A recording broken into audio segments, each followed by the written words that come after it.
Montre-moi ton algorithme Instagram et je te dirai qui tu es. Tu es curieux de savoir? Eh bien, rien de plus facile, tu sors ton téléphone, tu regardes ton fil d'actualité et tu coches une case pour chacun des contenus qui apparaît à l'écran. Que ce soit boxe, muscu ou des extraits du dernier KO infligé par Benoît Saint-Denis, c'est un point. Des athlètes ou des entrepreneurs qui parlent de motivation, de discipline, c'est un point. Des investisseurs qui expliquent comment ils sont devenus riches et indépendants grâce aux crypto-monnaies, c'est un point. Des influenceurs Red Pill qui donnent des conseils pour ne plus se faire balader par les femmes, un point. Et enfin, des montages à base de Thomas Shelby dans Peaky Blinders ou de Ryan Gosling dans Drive sur de la funk, un point. Si parmi toutes ces cases, tu en as coché au moins 2, c'est que tu fais partie des jeunes hommes qui sont branchés sur la culture alpha qui emplit les réseaux sociaux. Comment est-ce que je le sais? Eh bien parce que tous ces contenus ont un petit point commun. Ils s'adressent à tous les jeunes hommes qui se demandent comment faire pour devenir un homme viril dans un monde où la masculinité est à bout. Ce portrait, ce n'est pas seulement le tien, c'est celui du jeune homme moderne en général, celui dont l'univers mental est connecté 24 heures sur 24 à l'algorithme d'Instagram.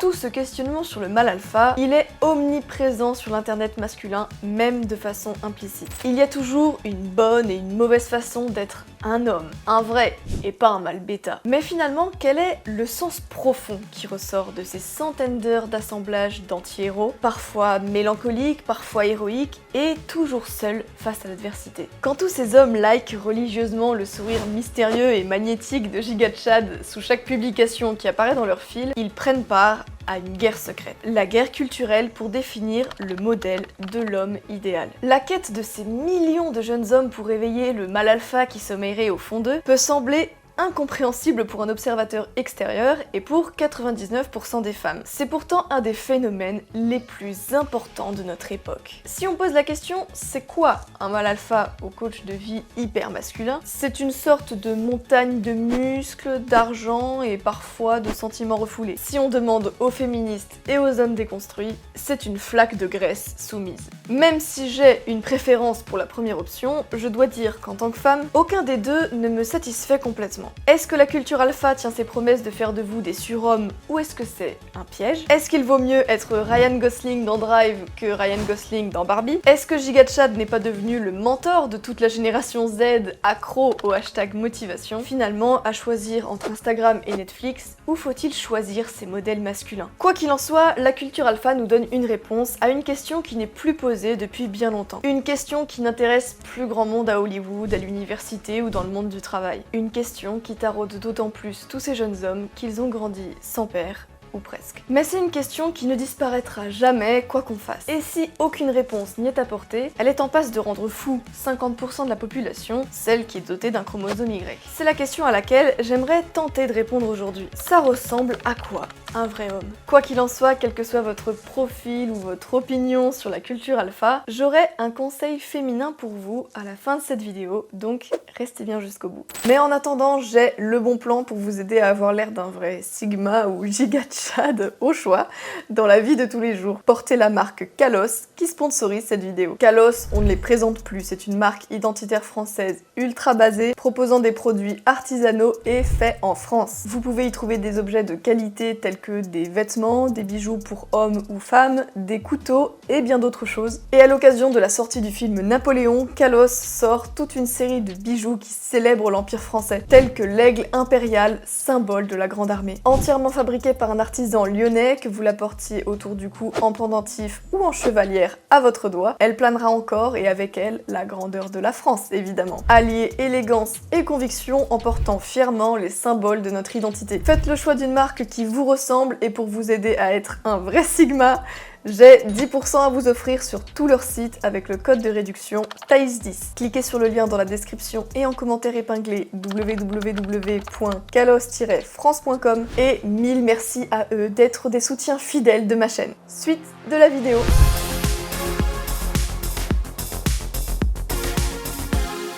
Quand vous regardez dans le miroir, est-ce que vous êtes un mâle alpha, bêta ou sigma? C'est ça la question qui hante la culture alpha. Pour tous ces jeunes hommes qui consomment ces vidéos tous les jours, le but ultime c'est de devenir un mâle alpha, éventuellement un mâle sigma, mais surtout pas un mâle bêta. Mais ça veut dire quoi au juste? En fait, c'est assez simple. Alpha, bêta, sigma, ce sont des archétypes. Si vous avez vu ma vidéo sur les archétypes féminins, vous connaissez le principe. Comme pour les femmes, ces trois archétypes ne sont pas égaux. Chacun a sa place dans la pyramide des rôles. Il y a les bêtas tout en bas, les alphas en haut et les sigmas en haut, mais encore à part. Donc on va en parler spécialement après parce que c'est lui qui révèle tout le nœud du problème qui touche les accros à la culture alpha. Le mâle alpha est un beau gosse qui a confiance en lui et qui impose le respect. Économiquement ou avec la femme, il ne connaît que le succès. Les femmes veulent de lui et les hommes veulent lui ressembler. C'est un leader naturel qui obtient tout ce qu'il veut. Parce qu'une image vaut mieux qu'un long discours, quand vous arrivez à faire passer Mick Jagger, c'est-à-dire le plus grand rocker de son époque, pour un cuck en draguant sa nana juste à côté de lui, c'est que vous êtes Alain Delon. Et le bêta, c'est l'inverse. C'est le suiveur médiocre. Il n'a pas confiance en lui et donc il n'ose pas prendre des risques. C'est à peu près n'importe quel personnage de père de famille dans les films ou les séries. Mais au fond, où se situe leur différence principale? Vous connaissez peut-être le proverbe « mieux vaut demander la permission que de demander pardon ». Et bien finalement, ça veut dire quoi? C'est assez simple. Il vaut mieux prendre des risques, défier certaines règles et suivre son instinct, et si ça marche, s'excuser d'avoir transgressé une consigne, mais être gagnant, plutôt que de toujours demander l'autorisation d'exister et de rester médiocre. Pour le dire autrement, il vaut mieux voler un baiser pour conquérir une femme, quitte à risquer de se prendre un râteau, que de regarder une fille en chien de faïence en attendant que tout se passe par magie. Je sais que mon exemple va donner une crise cardiaque à la gauche féministe, mais au fond, tout le monde sait que c'est vrai. C'est finalement ça, la philosophie du mâle alpha que recherchent tous ces jeunes garçons. Ils voudraient incarner cette figure d'homme qui ne s'excuse pas d'être en vie. Celui pour qui le monde est d'abord quelque chose qu'on cherche à conquérir, avant d'être un ensemble de règles arbitraires à respecter.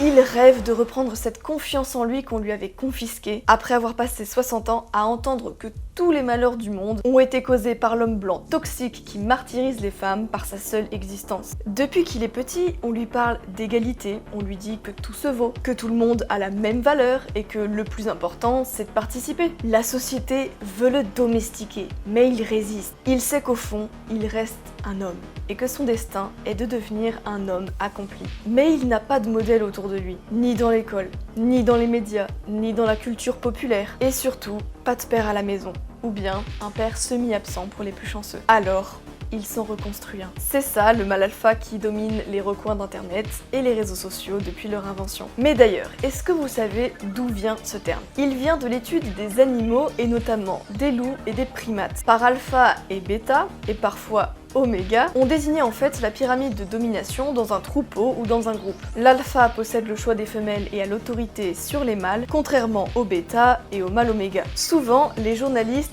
adorent rappeler que cette classification est dépassée pour l'étude des loups. Ok, il n'empêche que pour certaines espèces de primates comme les gorilles, elle reste tout à fait adaptée. Et de toute façon, cette critique est hors sujet. Le but de la culture alpha n'est pas de dire que nous sommes exactement comme des gorilles, c'est de rappeler une vérité ultra simple. Dans les groupes humains, il y a des hiérarchies naturelles. Et nous sommes programmés pour en avoir conscience. C'est d'ailleurs quelque chose que Jordan Peterson rappelle souvent en prenant l'exemple des homards, qui fonctionnent selon une hiérarchie très stricte et dont le fonctionnement est très proche des humains.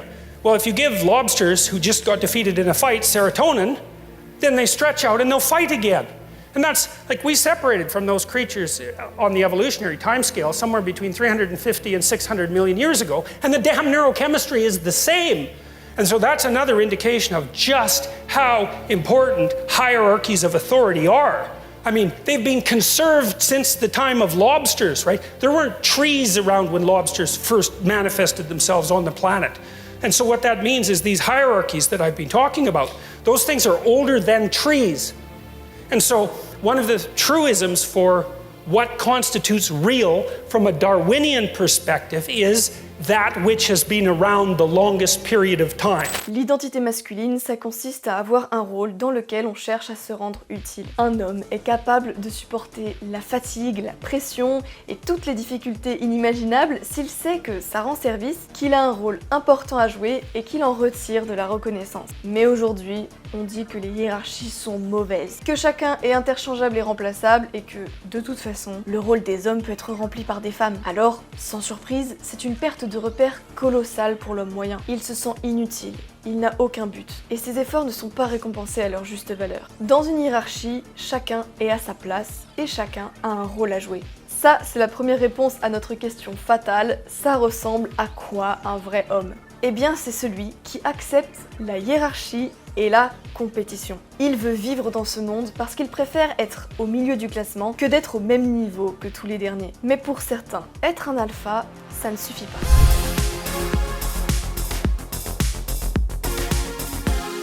Pour ces hommes-là, s'intégrer à une hiérarchie est une idée tellement lointaine qu'ils l'ont abandonnée. Vu le monde actuel, ils considèrent qu'il n'y a plus rien à sauver. Et puisque personne ne leur accorde de l'importance, alors ils décident que finalement, ils n'ont aucune importance à accorder au monde autour d'eux. La popularité est un fardeau plus qu'une chance. Et participer au système, même depuis le sommet, c'est une corvée, voire une punition. Eux, ils cherchent toujours à être puissants, mais ils veulent être en dehors de la norme. Ça, c'est le mâle sigma. Vous vous souvenez du mâle bêta qui demande la permission de transgresser et du mâle alpha qui demande simplement pardon de l'avoir fait? Eh bien, le mâle sigma ne fait ni l'un ni l'autre. Dans la mythologie internet, c'est une créature récente, mais qui traduit les aspirations de beaucoup de mecs aujourd'hui. Alors, je sais ce qu'on va me dire, non mais Thaïs, le mâle sigma ça n'existe pas, c'est une façon ironique de se moquer de l'idée du mâle ultra alpha, enfin personne ne vit vraiment comme ça. Alors oui, je suis au courant. Il n'empêche que c'est une figure qui devient omniprésente dans la culture internet.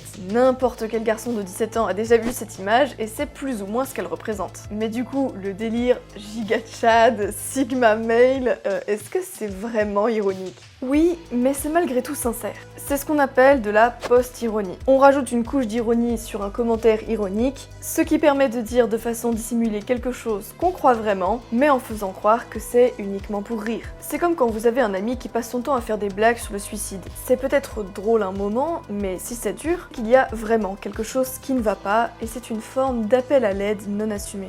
Le truc du Sigma Male, c'est pareil. Personne ne veut vraiment être aussi taillé que GigaChad. Devenir milliardaire grâce à la crypto en prenant des douches glacées à 4h du matin, et être passablement un psychopathe qui a des fantasmes de tuerie de masse. Ok. Mais le personnage du Sigma Male, c'est un exutoire. On projette sur lui tout ce qui est inaccessible dans la réalité. C'est criant quand on compare la situation de l'homme moyen en Occident dans les années 2020 avec ce que propose le modèle du mâle Sigma. Dans un moment de relâchement, de Netflix et d'obésité, le mâle Sigma ressemble à une statue grecque sous stéroïdes. Dans un monde de précarité, le mâle Sigma est ultra riche sans pour autant vraiment travailler. Dans un monde de réputation permanente et d'images de soi fictives sur Instagram, il est immunisé contre l'opinion des autres. Dans un monde de règles morales souvent édictées par des femmes et de domestication des hommes qu'on dresse comme des petits chiens, c'est toujours un animal sauvage. Le mâle Sigma n'est pas un modèle réaliste, mais c'est justement pour ça qu'il plaît. Il incarne une promesse de maximum de puissance et d'un maximum de liberté, ou au moins de tendre vers cet idéal. Et c'est aussi à ça qu'on reconnaît un homme.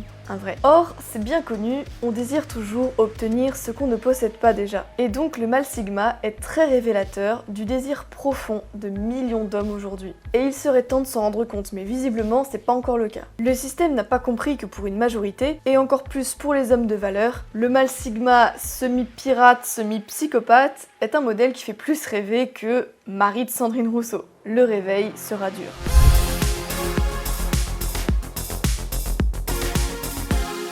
On a parlé du fameux mâle alpha ou même du sulfureux mâle sigma. Si vous faites partie des jeunes garçons qui se reconnaissent dans ces modèles, c'est qu'ils représentent quelque chose qui vous manque à l'époque actuelle. La culture alpha remet dans la tête des hommes des références saines qui ont été oubliées ou bannies. Oui, les hommes sont naturellement compétitifs. Oui, il vaut mieux être musclé que de ne ressembler à rien. Oui, il vaut mieux s'affirmer et avoir confiance en soi plutôt que d'avoir honte d'être en vie. Tout cela est normal, juste et bon. Mais j'aurais seulement un conseil à donner. Je ne crois pas qu'on puisse résumer les désirs masculins à alpha sigma. La preuve, c'est que bien souvent, entre deux montages d'hommes ultra dominants, sur les mêmes pages d'Instagram ou quasiment, on trouve d'autres images complètement différentes. Au début de la vidéo, j'avais évoqué tous ces personnages ou ces acteurs qui remplissent les montages alpha sigma. Patrick Bateman d'American Psycho ou Thomas Shelby de Peaky Blinders et bien d'autres. Il y a d'autres personnages comme du Ryan Gosling de Drive ou de Blade Runner. Eux, ils ne sont pas dans la domination, l'action ou la conquête, mais beaucoup plus dans la contemplation, voire la mélancolie. Ces personnages ne sont ni alpha ni sigma. Ils ne courent pas après le pouvoir ou le succès, mais après une forme de paix et de sérénité. Et au vu du nombre de ces vidéos qui pullulent et du nombre de likes qu'elles reçoivent, c'est la preuve que ça aussi, c'est un désir profond chez beaucoup d'hommes. À mon avis, c'est ça l'ingrédient qui manque à la culture alpha.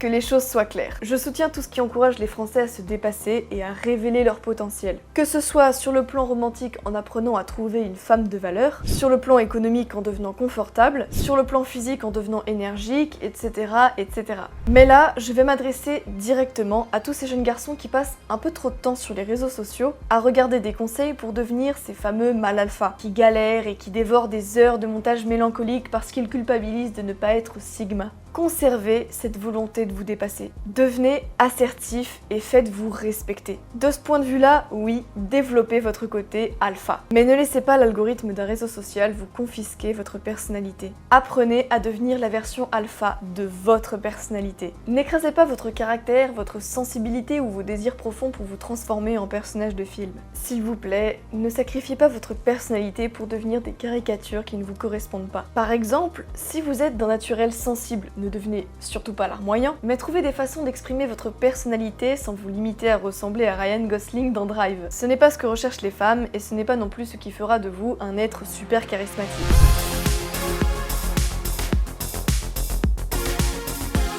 Puisqu'on arrive à la fin de cette vidéo, je vous rappelle que vous avez toujours 10% de réduction sur tout le site de Kalos grâce à le code TAIS10. Les hommes, et notamment les plus jeunes, souffrent de la disparition des hiérarchies, des traditions, des espaces sociaux qui permettent aux hommes de trouver leur place et de donner le meilleur d'eux-mêmes. Chercher à devenir un mâle alpha, c'est un bon remède contre cette maladie moderne, mais attention à l'overdose. À force de vous remplir la tête de contenu alpha /sigma /mélancolie, tout ce que vous allez gagner, c'est de finir écrasé sous la pression, ou d'être gagné par la dépression au stade terminal, voire la haine totale du monde qui vous entoure. Et ça, c'est un truc de bêta par excellence. Au contraire, ce qui se rapproche le plus du vrai alpha, c'est finalement le guerrier souriant. À quoi ça ressemble ? Eh bien, si on se regardait un petit montage. Smile.